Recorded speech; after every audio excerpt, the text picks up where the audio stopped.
Ok, donc on va rester un peu dans le même concept de leg weave. Et je vais vous montrer une petite variante que j'aime bien faire. Donc quand je suis ici, je vais venir contrôler la jambe. Je ne vais pas être sur le col pour cette variante. Je vais vraiment avoir un contrôle de la jambe et je vais commencer à mettre la pression ici, déjà pour le mettre un peu en difficulté. Et là en fait, ce que j'aime bien faire, c'est que souvent on vient seulement tuer la jambe ici, hop, et on vient devant, et là on vient s'asseoir.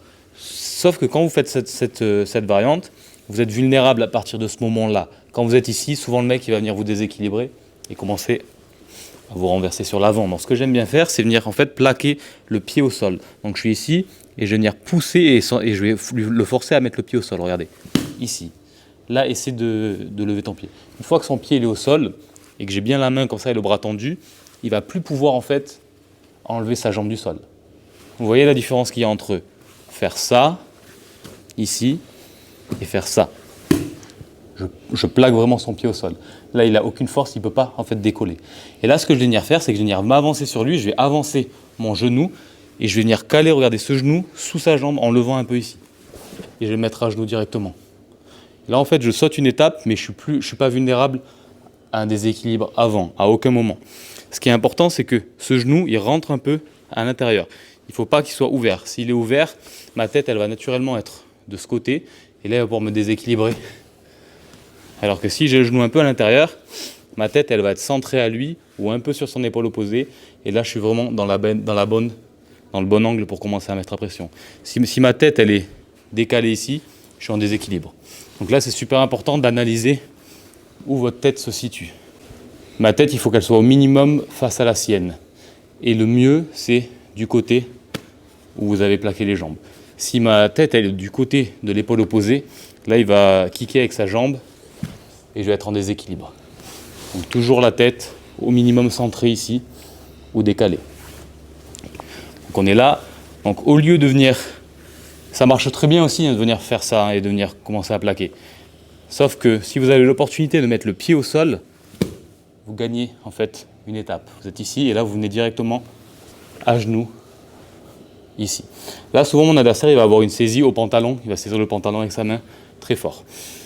Donc pour commencer à rendre ça de l'arriva inutile, ce que je vais venir faire, c'est que je vais venir, regardez, reculer mon pied. Je vais reculer mon pied et je vais avancer mon genou.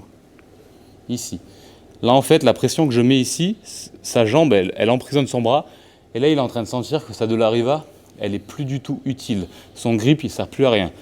Donc regardez ce que ça change. Ici il peut tirer, il peut contrôler, venir sur un underhook s'il veut, alors que juste le fait de venir reculer le pied et avancer mon genou et mettre la pression, là il commence à sentir que sa de l'arriva elle est plus du tout utile. Un détail sur la main ici, j'aime bien la mettre au col et mettre le poing au niveau de son épaule. Comme ça, si mon adversaire il veut me déséquilibrer, donc en venant saisir, déjà il va avoir du mal à venir saisir mon col parce que je le bloque. Et quand même il veut abandonner ici, commencer à saisir le col, commencer à me déséquilibrer, moi je peux faire un frame avec mon bras ici. Il va me déséquilibrer, moi je vais tendre mon bras et je vais être stable. Ok. Ça c'est un concept qui marche très très bien.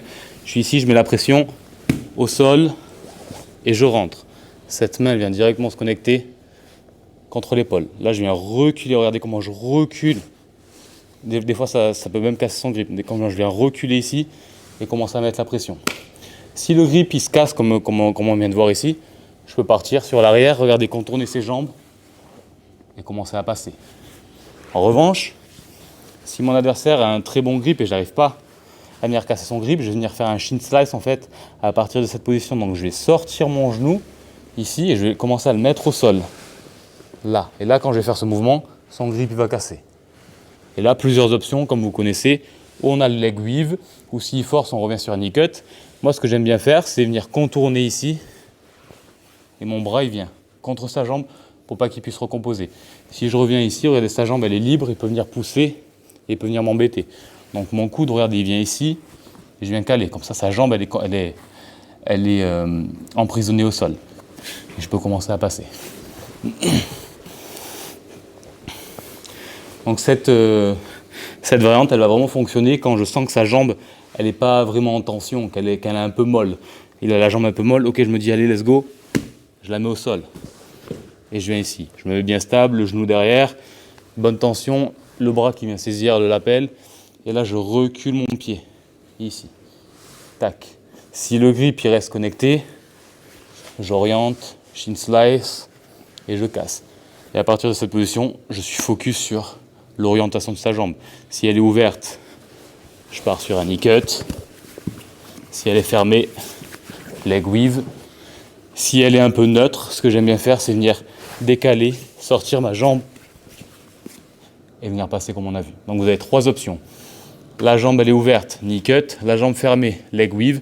Si elle est un peu neutre entre les deux, vous passez en contournant et en mettant le bras en opposition pour pas qu'il puisse recomposer avec la jambe.